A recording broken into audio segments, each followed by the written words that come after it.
Let's walk through how to add to and manage your personal hub site directory. We'll start by adding a new personal site.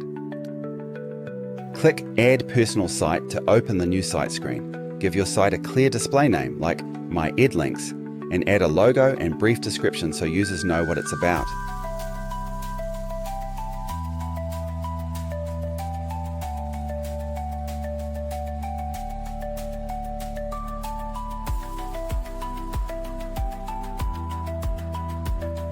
Add your site's URL and the direct login URL. Add any contact details.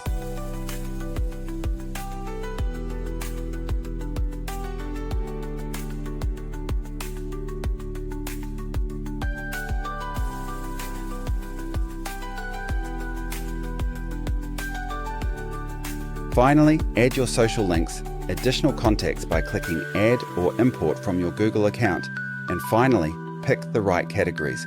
Once you're happy, click Save Site and you're all set. Too easy.